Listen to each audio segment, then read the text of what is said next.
Double the sugar up and double the Marmite. Oh. Oh, no.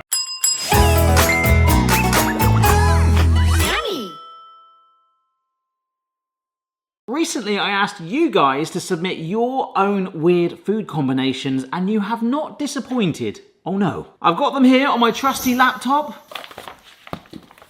Well, actually, I'm just going to go old school and use papyrus. I've got a few interesting facts from what you guys sent, but let's start with the first one.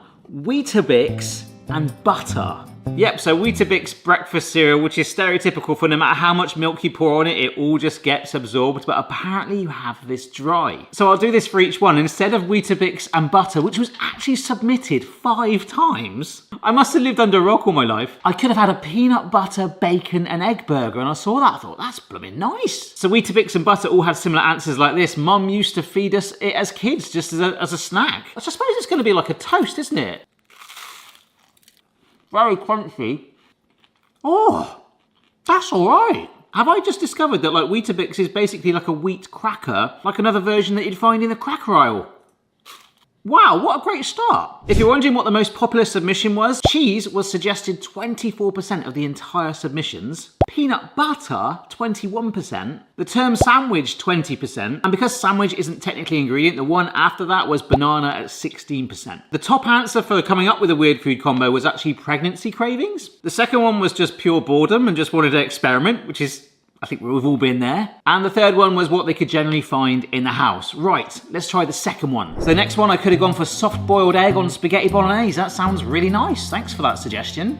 But instead we've got something that sounds equally fairly interesting and quite nice. Watermelon and white bread. Now, I don't really like melons. I think watermelon's probably my favourite to try. This was submitted from someone in Bulgaria. You just bite one, then bite the other, and chew them together. It's just strangely nice. I discovered it from my grandma. I'm gonna have to go for some quite big bites. In fact, shall I just put it together like this? Here we go. I feel like I'm like eating a massive sugar cube like a horse.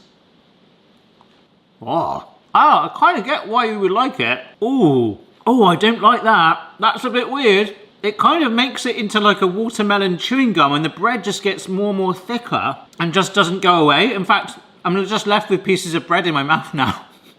Yeah, that's an interesting one. The final taste is bread, so that's okay, but it did make the watermelon savoury and yeah, I don't know if I like that one, sorry. It was okay. That was a bit odd. Here are 2 very well-known things, one of which I love, the other one I hate. This is Stroopwafels with Marmite. This was actually submitted by 2 different people. Surprisingly, neither of them were from the Netherlands. I love a Stroopwafel. We recently went to Amsterdam, had fresh, massive jumbo ones. So good. But obviously they're like a waffle with a caramel band in the middle. Marmite, yeast extract. So extremely salty, extremely tart. The absolute polar contrast to this. Sweet and salty. Stroopwafels are too sweet. I agree with that, they are very sweet. It needs a bit of salty contrast. One of them did actually put just a thin layer, not too much. I think sometimes even a thin layer of Marmite would even make the C be like, ooh, it's a bit salty.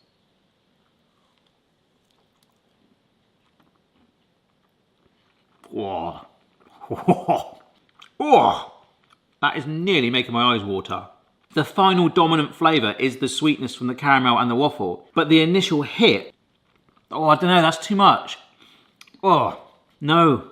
It's like I've taken a Stroopwafel and stuck an anchovy or dunk it in the ocean, like really enhanced salt. And actually, anchovies in Stroopwafel was not suggested, thank goodness. I mean, I guess the ultimate would be to sandwich it together like that. Double the sugar up and double the Marmite. Oh. Oh, no. Don't like that one, sorry. Oh my gosh, I can't get it out of my mouth because it just clings. Oh. Next up is some donuts with hummus. I absolutely love both of these things, not together. I've never thought of this before. These are slightly sweetened ones. I looked at like going all out, getting some chocolate glazed or stuffed ones, but I thought plain is probably best. Instead of this, McDonald's fries dunked in their milkshake was submitted a couple of times and I've actually tried that and that is good. But I'm kind of expecting this to be all right.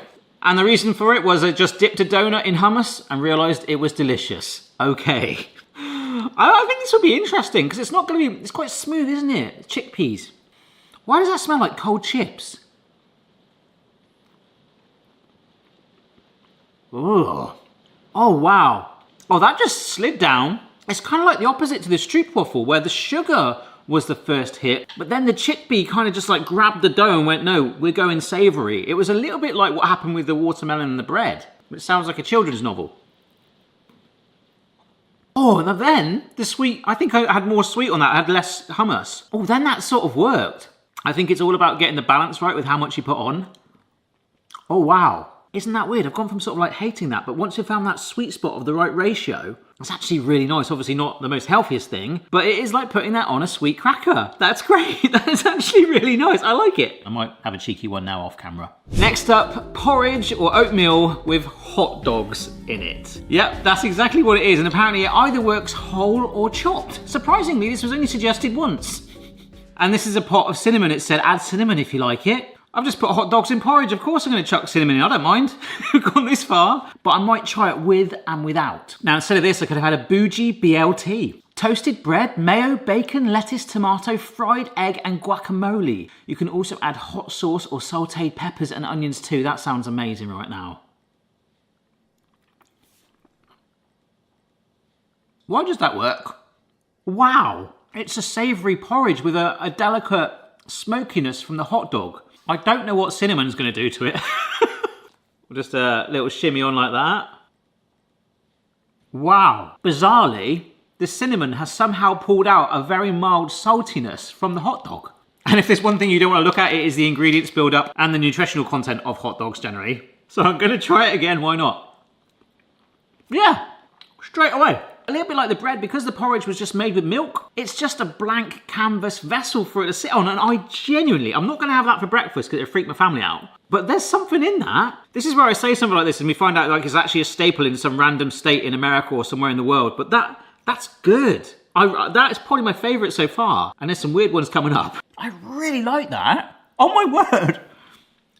Damn, I'm feeling okay at the moment. I mean, it's fair to say we've had some ups and downs already. Some of them actually caught me out and been, oh, that's quite nice. And others a bit, ugh, never again. In fact, I mentioned at the start of the video, peanut butter was one of the most popular ingredients. I'm doing 2 extra bonus weird food combos at the end of this video for Patreon for supporting the channel. I've also done a follow-up video to this one with Stuart Ashen already. We picked some more from the list, so look out for that. You'll see that one after this one in a few weeks. So what have we got here? We have got ketchup and milk. Instead of this, I could have had mashed potato on a pizza, which I thought sounded amazing. Ketchup and milk with a little dash as a drink. I just had a weird craving for it once, and I've had it at least once a week ever since. It's absolutely delicious. I've not been given the ratios to try. Oh my word. So I'm gonna go for like, that's probably 1.5 teaspoons there. Semi-skim milk, maybe I should have gone for full fat. I'm not trying to give it excuses already, but it has slightly changed colour. Okay. Let's try it. Oh gosh, no, that smells like a ketchup bottle. This is going to be awful.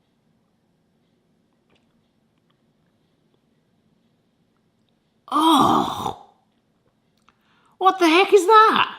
That is so unusual. It is sweet. At first you get the tart of the tomato. Oh, that first bit. And then the sweetness comes in, but it's still like this overriding taste of ketchup. I'm sorry, I really don't like that. I've got all this ketchup up, so I might as well see if I put a bit more in, if I can make it a bit more dominant. Actually, no, I didn't want to make it more dominant. I want more milk. What? What? That tastes nicer. It tastes like a gone-off strawberry yogurt. So it's actually like gone from being horrendous to semi-horrendous. I didn't think I was going to like that one, to be honest, but hey, we're giving it a go, aren't we? Because that's what I'm trying to discover today. If there might be something that I'm like, do you know what? I actually now like that because I mixed it with milk. I've always liked ketchup, so that's a terrible example. Oh, I think I got a lump of ketchup then. I'm really, really not looking forward to doing this next one. This is a tin of mushy peas. Just cannot stand the smell, the texture, even the type of pea. Oh my word. For me, oh my gosh, it's all congealed. Oh, that is absolute nightmare fuel. And I had 2 combos sent in that I was like, well, why don't we double it up? We're going to the effort of trying this. Let's see if one of them I'll like. With our mushy peas, we are going to mix them with mint sauce and also salad cream, 2 separate entries. So, mushy peas and mint sauce. I love mint sauce. I love peas and mint sauce. Amazing combo. I grew up in Nottingham, which is a classic from Goose Fair, whatever that is. Since moving away, people look at me weird, so it appears to be a Nottingham thing. Mushy peas and salad cream tastes nice and used to be addicted to salad cream. I absolutely detest salad cream. I'm not sure why. I feel like I've never made it from scratch, but I love mayonnaise and salad cream just feels like mayonnaise's angry stepbrother or something like that. It's like, ugh. But to be fair, out of all of it, oh my word, I'm not going to have that much. Mushy peas is by far the worst thing, but I've not had salad cream in like years because I've not liked it. And since I've done so many videos like tasting weird and interesting foods and opening my mind, I do find that my taste buds have changed. I've mentioned that before and a lot of you guys agree with me that yours have changed too. So with that in mind, oh, I still don't like those. But when we mix it with salad cream,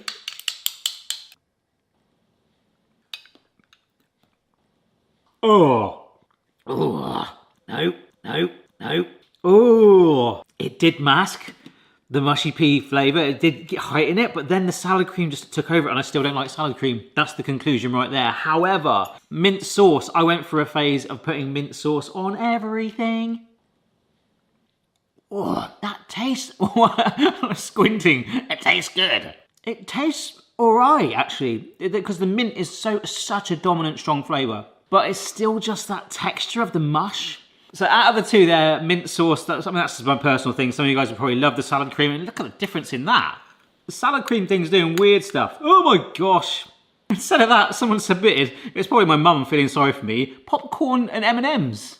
Or beef jerky dipped in Nutella. Both of those would be lovely, like really nice. Especially the Nutella, and there was a lot of things with Nutella and also chocolate, dunking it in chocolate. It cloaks nearly every flavour. And no, I'm not trying it with mushy peas today. But if you are enjoying this concept, maybe I'll create a brand new Google form so it gives other people a chance to submit their entries for a follow-up potentially. But I had so many entries, like I said, I could probably start a weird food combo spin-off channel. But I found it like really interesting and interactive to find out what everyone was suggesting, so thank you so much if you did send one in. I forgot about this one. I could have had cereal and coffee, but no, we have gone for this. Banana cut lengthways with cheese on top, heated in the microwave, and then put paprika on. So yes, that is a banana that I've cut a little wedge out of, got grated cheddar cheese, and that is a pot of paprika that I feel very sorry for. Apparently it tastes surprisingly good, and this was discovered because the person was hungry and they didn't really have anything else in the house, so just kind of made this concoction. Good luck, my friend. A little paprika on there, a little dusting like that. Are we gonna get some sort of cheese pool? Ah, that's hot. Damn, that's hot. Yes. Right, let's go for a big bit here. Tastes like the inside of a jacket potato, like fluffy and warm and absolutely disgusting. Oh my gosh. That is awful. I think I would have preferred it if it was properly cold. If that cools down, yeah, I'm going to put that over there, but I'm not hopeful about that. Yeah. I think I might like this next one though. On the screen, you're looking right now at a pile of Scotch pancakes and pepperoni. Pepperoni is like a well-known brand of like small salami sticks, I guess. It's kind of like 10% meat. So a little bit of salt, a little bit of tang, whereas a Scotch pancake is kind of like a mellow mini pancake, really. Scotch pancakes and pepperoni. It does need to be pepperoni because you wrap the pepperoni with pancakes, 2 or 3 per pepperoni. They're opposites. Salami is hard and salty, pancakes are soft and sweet. I like both and just thought I'd give it a go. They meld. They meld. I don't meld that often. So well together, and especially with the pepperoni being wrapped, it gets a sweet note first before the salty kick. Oh wow, they just kind of snap. So I think I am going to have to meld, which is... Any sort of dough can do this. I think they do. I've not had one of these in a long time, but I think they do sell in some like garages, certainly. I always get like random, like, especially in the UK here, but it's probably in other countries too, but you tend to get like random snacks in garages that you don't find anywhere. Ugh. Mine isn't like melding. I'm not enjoying the melding process, sorry. Right, I think this is gonna be all right. Hard, very chewy. Ooh. I was about to say, I don't hate that at all. It feels like I'm eating like a cake with meat in it. Well, I sort of am. But then there was this last little wave of pepperoni at the end going, so long! That's okay. It is definitely no hot dog porridge. but it works. And as an alternative to that, someone sent in a pepperoni pizza with maple syrup baked in. And it specifies a light drizzle, not drenched. That sounds absolutely brilliant. I would love that. But hopefully you can see why I went for something like this instead, because that's pretty quirky. Right, this is the last one, and it might be the last one for a reason. So this right here, oh hang on, the banana, it has cooled down. Let's see if that is any better. So the cheese will still be melted, but cold melted, kind of like leftover party pizza. That is so much better. You're getting a bit of the sweetness from the banana there. The cheese is kind of neutralized, and the paprika stood out then. Isn't that crazy how we just kind of like left it there? The cheese has calmed down. The banana wasn't piping hot, but it was still warm, which kind of gave it slightly more moisture, so it's kind of mellowed now and rested. I actually don't mind that now. So yeah, this is the last one. Christmas cake with cheese. Now you guys are nuts because this was submitted 4 times. There's a little group of you like the Weetabix and Butter folks. When I saw that submitted, I was thinking, okay, this is popular. I better try it. Christmas cake, my favourite part of a Christmas cake is the icing. I detest marzipan, I've never liked it. And the fruitcake base, I hate fruitcakes. I don't mind what's in a fruitcake, but when they combine to make fruitcake, I don't like fruitcake. And this is just cold cheese. I'm not allowed to melt it. One story I was given here was my nan made us a Christmas cake one year as a gift. Usually I'd eat it as is or with a bit of butter. Ooh. Does everyone eat cake with butter? Am I just like... Is this a new thing? But she mentioned Grandad likes it best with a slice of cheese. Strong cheese, in brackets, sorry Barry, well this is mature cheddar slice. I was quite bewildered but also curious. So I gave it a try and now it's the only way I eat it now. Perhaps it's not that unusual, why do I want to sing Tom Jones then? But I'd not heard of this combo before. But as I mull this over, my other alternative was... an egg fried with sriracha sauce instead of oil on top with a bit of salt. Put your sriracha egg in a toasted sandwich with butter and honey on both sides. Enjoy. Barry. I really, really wish I did that now. But we've come this far. And for the folks on Patreon, please stay tuned because we do a peanut butter brown sauce sandwich and cucumber mixed with sugar, which apparently tastes like watermelon. And consider becoming a patron if you wish to support the running costs of the channel. Massively appreciated. Let's cheese Christmas cake right now. Oh, that is so strong. That is a mature, I picked out mature, all right? Do you put it as like a cheese icing marzipan hybrid like that? Oh my word. But that is a slab of cake. Do you know what? I'm going to be fair to it. I'm going to take quite a chunk of that off. I don't even think I'd get my mouth around that amount of fruitcake. Here we go.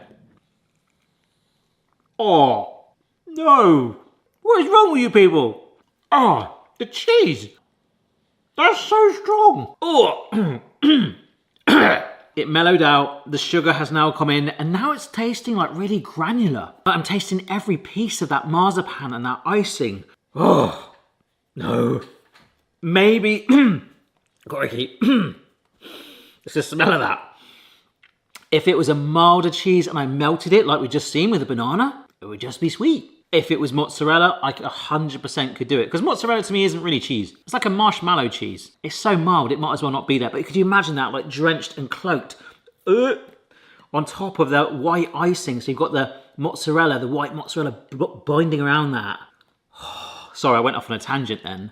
Well, that is them all done. What an adventure. That, I mean, that's why I put it last. I was like, yeah, I'm probably going to hate that, so I want to finish the video. Ketchup and milk, mushy peas and salad cream, and this were probably the 3 that I hated. Weetabix and butter. Oh, the donuts dipped in the hummus. That was good. I like that. But for me, the real surprise was the cinnamon-topped hot dog porridge. I don't know why I like that. The cinnamon drew out even more flavour and really enhanced it, but a savoury porridge. There's actually a recipe by Heston Blumenthal, a snail porridge. I've never tried that. I might try and make that homemade. I don't know if any of you have tried it, but thanks for watching, folks. I've got a massive taste test playlist here on the channel, so if you like videos like this, don't forget to check it out. Thank you so much for getting involved and submitting your entries. I'll probably do a follow-up with a brand new spreadsheet, so if you've missed that one, you can have a go again. See you later.